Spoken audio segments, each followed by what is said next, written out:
Hello, welcome back to my channel English with Ashish sir. વિદ્યાર્થી મિત્રો, અત્યાર સુધી આપણે કાળની જે સિરીઝ ચાલુ કરી છે એમાં સાદું વર્તમાન કાળ, સાદું ભૂતકાળ, સાદું ભવિષ્યકાળ આ ત્રણ કાળ આપણે ભણી ગયા અને ચોથો કાળ ભણી ગયા આપણે ચાલુ વર્તમાન કાળ. આ ચાર કાળ આપણે અત્યાર સુધી ભણી ગયા છીએ અને આજે આપણે ભણવાના છીએ એક નવો કાળ જેનું ટાઇટલ છે ધ પાસ્ટ કન્ટિન્યુઅસ ટેન્સ એટલે કે ચાલુ ભૂતકાળ. તો વિદ્યાર્થી મિત્રો, આજે આપણે કયો કાળ ભણવા જઈ રહ્યા છે?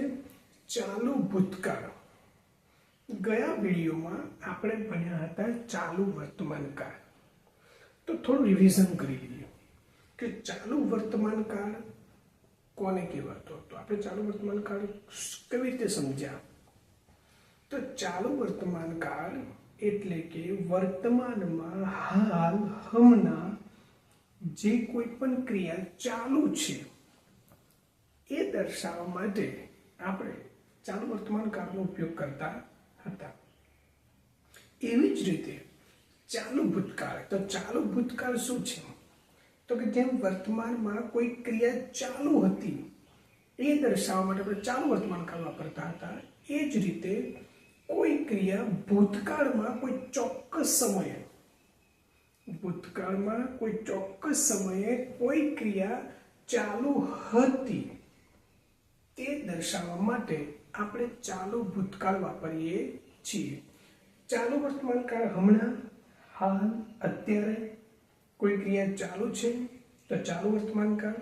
કોઈ ક્રિયા કોઈ ચોક્કસ સમયમાં ભૂતકાળમાં જે સમય ઓલરેડી વીતી ગયો છે એ સમયમાં કોઈ ક્રિયા ચાલુ હતી એ દર્શાવવું હોય તો આપણે ચાલુ ભૂતકાળનો ઉપયોગ કરીએ છીએ.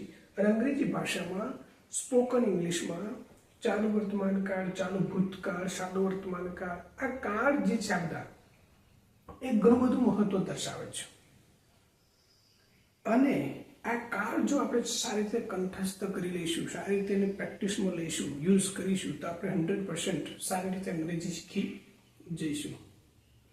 તો તમે સમજી ગયા હશો કે અત્યારે હું બોલી રહ્યો છું એ ચાલુ વર્તમાન કાળ છે. હું ગઈકાલે બોલી રહ્યો હતો, ગઈકાલે હું ભણાવી રહ્યો હતો, ગઈકાલે હું અંગ્રેજી ભણાવી રહ્યો હતો, ગઈકાલે હું ક્રિકેટ રમી રહ્યો હતો, ગઈકાલે હું ફિલ્મ જોઈ રહ્યો હતો.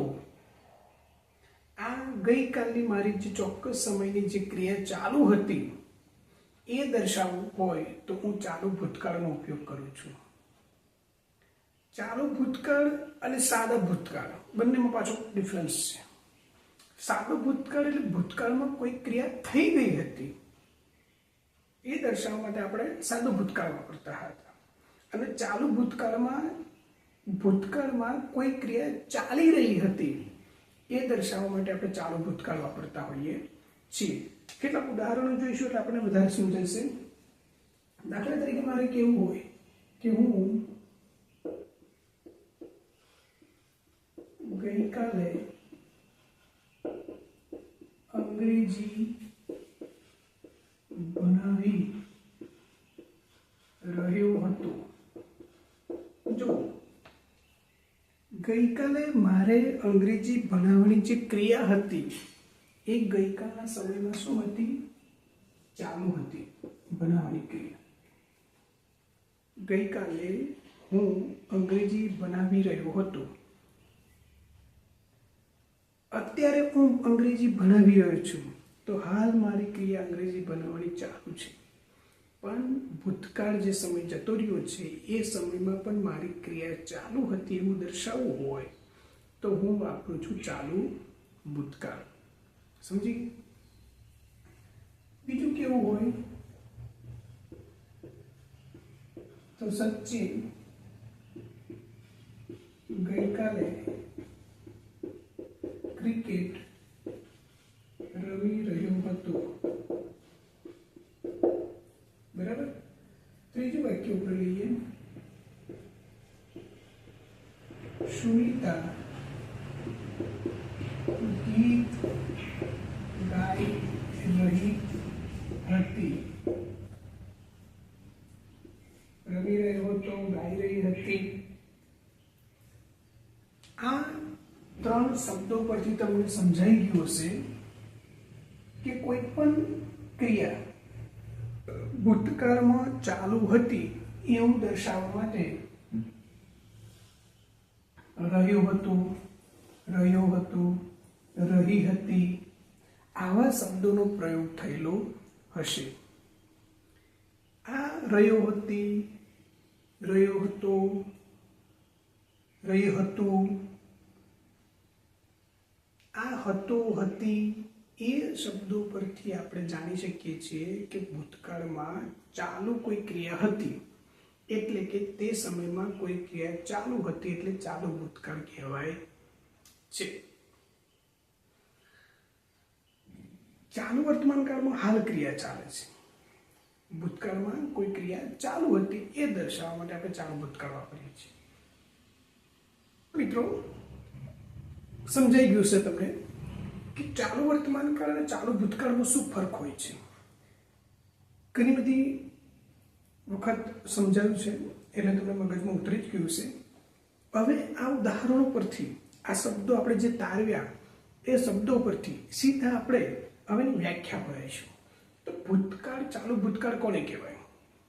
તો કે ચાલુ ભૂતકાળ એટલે કોઈ ચોક્કસ સમયે ક્રિયા ચાલુ હતી તે દર્શાવવા ચાલુ ભૂતકાળ વપરાય છે. ચોક્કસ સમયે ભૂતકાળમાં કોઈ ક્રિયા ચાલુ હતી એ દર્શાવવા માટે આપણે ચાલુ ભૂતકાળનો ઉપયોગ કરીએ છીએ. બરાબર? કેટલાક ઓળખસૂચક શબ્દો છે ગુજરાતીમાં. રહ્યા હતા, રહ્યો હતો, રહી હતી અને રહ્યું હતું. એટલે કે હતું, હતી, હતું, આ ખાઈ રહ્યો હતો, પી રહી હતી, રમી રહ્યા હતા, આવા જે શબ્દો હોય ગુજરાતીમાં તો તમારે સમજવાનું કે આ વાક્ય રચના ચાલુ ભૂતકાળની છે. એવી જ રીતે અંગ્રેજીમાં યસ્ટરડે હોય, while હોય, as હોય, then હોય, at that time હોય, આવા જો શબ્દો અંગ્રેજી વાક્ય રચનામાં આવેલા હોય, yesterday, while, as, at that time, then, બરાબર, આવા શબ્દો જો અંગ્રેજી વાક્ય રચનામાં તમને ક્યાંય દેખાય તો તમારે સમજવાનું કે આ ચાલુ ભૂતકાળની વાક્ય રચના છે. હવે એના પરથી આપણે વાક્ય રચના પર જઈશું. તો વાક્ય રચનામાં આપણે જાણીએ છીએ કે પહેલા વાક્ય રચનામાં સૌપ્રથમ કર્તા આવતો હોય છે. બરાબર? તો પહેલા કર્તા આવશે, પછી વોઝ અને વરનો ઉપયોગ થશે, પછી કર્તા પછી બે સહાયકારક ક્રિયાપદો વોઝ અને વર, આ બે સહાયકારક ક્રિયાપદોનો ઉપયોગ થતા હશે. ચાલુ વર્તમાન કાળમાં આપણે એમ, ઇઝ અને આરનો ઉપયોગ કરતા હતા. એવી જ રીતે ચાલુ ભૂતકાળમાં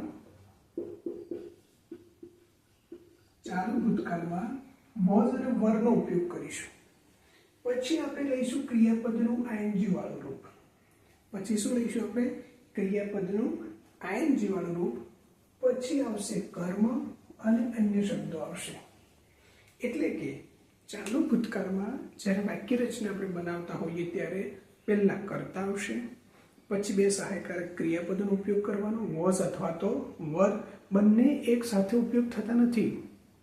ઘણા હોશિયાર હોય એવા પાછા બંને સાથે ઉપયોગ થાય. હા ભાઈ, તારા માટે થાય.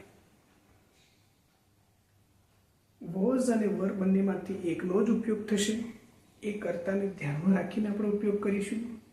પછી ક્રિયાપદનું આઈએનજી વાળું રૂપ આવશે, પછી કર્મ આવશે અને પછી અન્ય શબ્દ આવશે. હવે તમને પ્રશ્ન થાય કે સર, વોઝ કોની સાથે ઉપયોગ કરવો અને વરનો ઉપયોગ કોની સાથે કરવો? તો વોઝ જ્યારે પણ કર્તા તરીકે આઈ આવી ગયો હોય, હી આવ્યો હોય, શી આવતું હોય, ઈટ આવતું હોય, અથવા તો કોઈ એક વચન કરતા હોય, કાં તો એક વચન નામ હોય, કોઈ મોહન, રામ, રાજા, સુનીતા, રંજના, રમેશ, આવી રીતે કોઈ એક નામ આવતું હોય ત્યારે આપણે વોઝનો ઉપયોગ કરીશું. અને જો કર્તા તરીકે વી હોય, યુ હોય, દે હોય અને તો બહુવચનના કર્તાઓ, દાખલા તરીકે teachers, doctors, students, boys, girls, જો આવા કર્તાઓ હોય બહુવચનના તો એની સાથે આપણે વરનો ઉપયોગ કરીશું અને પછી ક્રિયાપદનું આઈએનજી વાળું રૂપ, પછી કર્મ અને પછી અન્ય શબ્દો આવશે. દાખલા તરીકે જો મારે એવું કેવું હોય કે રાહુલ ગઈકાલે ક્રિકેટ રમી રહ્યો હતો, તો અહીંયા રાહુલ ત્રીજો પુરુષ એકવચન છે, એની સાથે વોઝ આવશે. તો શું થશે? તો કે Rahul was playing cricket yesterday. પણ મારે એવું કેવું હોય કે છોકરાઓ ક્રિકેટ રમી રહ્યા હતા, તો છોકરાઓ એ બહુવચન છે, તો શું આવશે એના આગળ? તો the boys were playing cricket yesterday. તો તમને સમજાઈ ગયું છે કે વાક્ય રચના કેવી રીતે આવશે. તો વાક્ય રચનામાં કર્તા, વોઝ, વર, ક્રિયાપદનું આઈએનજી વાળું રૂપ, કર્મ અને અન્ય શબ્દો હશે. જો કર્તા એકવચન હોય અથવા તો આઈ હોય, વી હોય, આઈ હોય, હી, સી, ઇટ હોય તો વોઝ આવશે. વી, યુ, ધે અને બહુવચનના કર્તાઓ હશે તો વર આવશે. સમજી ગયા? બરાબર. આ હતો આપણો ચાલુ ભૂતકાળ. હવે આપણે આ ચાલુ ભૂતકાળમાં આગળ હકાર વાક્ય રચનાઓ જોઈશું.